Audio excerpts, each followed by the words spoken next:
Welcome back दोस्तों, मैं आपका दोस्त गुफरान। आज हमारी वीडियो का टॉपिक है हमको कब अपनी मोटर को स्टार में चलाना चाहिए, कब अपनी मोटर को डेल्टा में चलाना चाहिए। दोस्तों, अगर आप इलेक्ट्रिकल बैकग्राउंड से जुड़े हो तो आज का वीडियो आपके लिए बहुत ही ज्यादा इंपॉर्टेंट होने वाला है, क्योंकि दोस्तों आज मैं आपको बताऊंगा कि हम अपने मोटर के लोड के हिसाब से, यानी कि किस कंडीशन में हमारी मोटर पर कब कितना लोड है उसके हिसाब से पता करेंगे कि हमको मोटर को स्टार में चलाना है या डेल्टा में चलाना है। हम लोड कैलकुलेट करेंगे और उसके बाद निकालेंगे कि आखिर हमको कब मोटर को स्टार में चलाना है और कब डेल्टा में चलाना है। दोस्तों, बिना देर करे फटाफट वीडियो शुरू कर लेते हैं। दोस्तों, सबसे पहले आखिर हमको पता यह होना चाहिए कि आखिर स्टार क्या होता है और डेल्टा क्या होता है, और उसके बाद ही हम पता लगा पाएंगे कि स्टार में हमको कब चलानी चाहिए अपनी मोटर को और डेल्टा में अपनी मोटर को हमको कब चलाना चाहिए। तो दोस्तों, ये बहुत ही ज्यादा सिंपल है। हमारी कोई भी थ्री फेज मोटर होती है, स्टार और डेल्टा में हम थ्री फेज मोटर को ही चलाते हैं और उसको ही चला सकते हैं। वो क्यों दोस्तों? कि आखिर हम स्टार और डेल्टा में कब मोटर चलाते हैं और किस तरीके से चलाते हैं और इन दोनों में क्या अंतर होता है और कितने लोड पर हमको स्टार में चलानी चाहिए मोटर और कितने लोड में हमको डेल्टा में चलानी चाहिए मोटर। तो दोस्तों, सबसे पहले मैं बताऊं, जो स्टार कनेक्शन होते हैं बहुत ही इजी होते हैं। उसमें क्या करते हैं, हमारा कोई भी मोटर हो उसमें 3 वाइंडिंग होती है, यानी कि उसमें 3 वाइंडिंग होती है। उसमें 3 वाइंडिंग के 2 सिरे होती है, यानी कि हर एक वाइंडिंग के 2 सिरे होते हैं। टोटल 6 सिरे होते हैं। जो स्टार कनेक्शन बहुत ही इजी होती है, हम तीनों वाइंडिंग के एक सिरे को शॉर्ट कर देते हैं और इन पे कनेक्ट करा देते हैं हम 3 फेज सप्लाई RYB, यानी कि हमारा एक फेज हर एक वाइंडिंग पे एक फेज चला जाता है, जिसमें होती है 220 सप्लाई एक फेज में। और वही बात करें डेल्टा कनेक्शन की, डेल्टा कनेक्शन किस तरीके से होते हैं, तो दोस्तों डेल्टा कनेक्शन थोड़े डिफरेंट तरीके से होते हैं। जिस तरीके से हमारे स्टार कनेक्शन किए गए हैं उससे डिफरेंट तरीके से हमारे स्टार कनेक्शन होते हैं।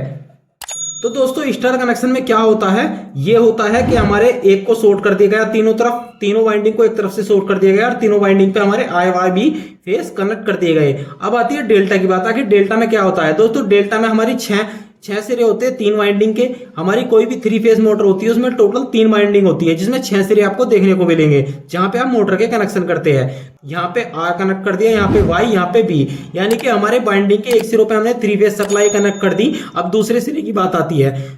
तो दोस्तों, दूसरे सिरे पे क्या करना है हमको, हम यहाँ पे कनेक्ट कर देंगे Y फेज और यहाँ पे कनेक्ट कर देंगे B फेज और यहाँ पे कनेक्ट कर देंगे हम R फेज, यानी कि हमारे हर एक वाइंडिंग पे टोटल 2 फेज चले गए। हमारी 220 सप्लाई तो एक फेज से चली गई और 220 सप्लाई एक फेज से चली गई, यानी कि 220 वोल्टेज और 220 वोल्टेज टोटल हमारी हो गई 440 वोल्टेज, यानी हर एक फेज पर हमारी सप्लाई चली गई 440 वोल्टेज। तो ये होता है डेल्टा कनेक्शन। तो दोस्तों, ये तो हम समझ गए कि स्टार कनेक्शन में क्या हो रहा था। स्टार कनेक्शन में हर एक फेज पे 220 सप्लाई जा रही थी और डेल्टा कनेक्शन में क्या हो रहा है, हर एक फेज पर 440 वोल्टेज सप्लाई जा रही है। तो इन दोनों में डिफरेंस तो ये होता है। अब बात कर लेते हैं हमको किस कंडीशन में स्टार में चलानी है अपनी मोटर को और किस कंडीशन में डेल्टा में चलानी है हमको अपनी मोटर को। दोस्तों, हमारी चाहे कोई भी 3 फेज की मोटर हो, दोस्तों एक चीज का आपको हमेशा ध्यान रखना है, जब भी हमारी मोटर पर 40% या 40% से कम लोड होगा, 40% लोड हो चाहे 40% से कम लोड हो, तो उस कंडीशन में हम अपनी मोटर को रन करेंगे स्टार में। यानी कि हमेशा आपको ध्यान रखना है, जब भी हमारी मोटर पर 40% लोड या 40% से कम लोड हो तो उस टाइम अपनी मोटर को स्टार में चलाएंगे। और वही बात करें हमारी किसी मोटर पर 40% से ज्यादा लोड हो तो दोस्तों उस मोटर को हम चलाएंगे डेल्टा में। और दोस्तों, हमेशा ध्यान रखना, स्टार डेल्टा जो स्टार्टर होता है वो हमारी 10 HP की मोटर से लेकर 7.5 किलोवाट की मोटर हो या हमारी 10 HP की मोटर हो, उस पर हम स्टार डेल्टा स्टार्टर का यूज करते हैं। 10 HP से बड़ी मोटर हो गई और 7.5 किलोवाट से बड़ी मोटर हो गई, उस पर हम स्टार डेल्टा स्टार्टर लगाते हैं। लेकिन उस कंडीशन में लगाते हैं इन मोटर पर भी, अगर हमारी मोटर पर 40% या 40% से ज्यादा लोड हो तो हम क्या लगाएंगे, स्टार डेल्टा, यानी कि डेल्टा में चलाएंगे अपनी मोटर को। 40% से ज्यादा लोड हो, अगर 40% से कम लोड हो तो हम चलाएंगे अपनी मोटर को स्टार में। दोस्तों, आप ये कैसे पता करेंगे कि हमारी मोटर पर कितने % लोड हो, तो ये बहुत ही आसान है।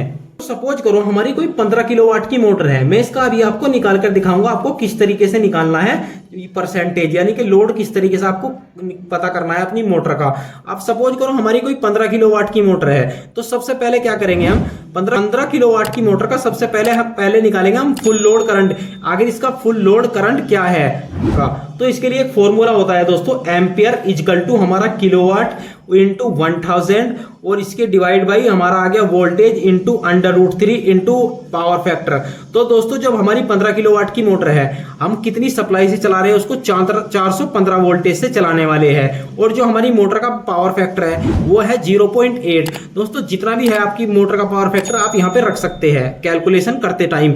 तो दोस्तों जब हम इसको कैलकुलेट करते हैं, हमारा किलोवाट कितना है 15 किलोवाट है इंटू 1000 है, फॉर्मूले में 1000 लिख देंगे यहाँ पे, इसके बटे में क्या है वोल्टेज 415 है जो हमारे, और इसके इंटू हमारा √3। हमेशा ध्यान रखना जब भी हम 3 फेज की कैलकुलेशन करते हैं वोल्टेज एम्पियर की, तो वहां पे √3 का मान जरूर रखा जाता है। तो दोस्तों √3 का मान होता है 1.732 इंटू हमारा पावर फैक्टर आ गया 0.8। दोस्तों जब इसको हम कैलकुलेट करते हैं तो हमारा आएगा ये 15000 आ जाएगा, जो ऊपर वाला है वो तो गुना होगी 15000 आ गया।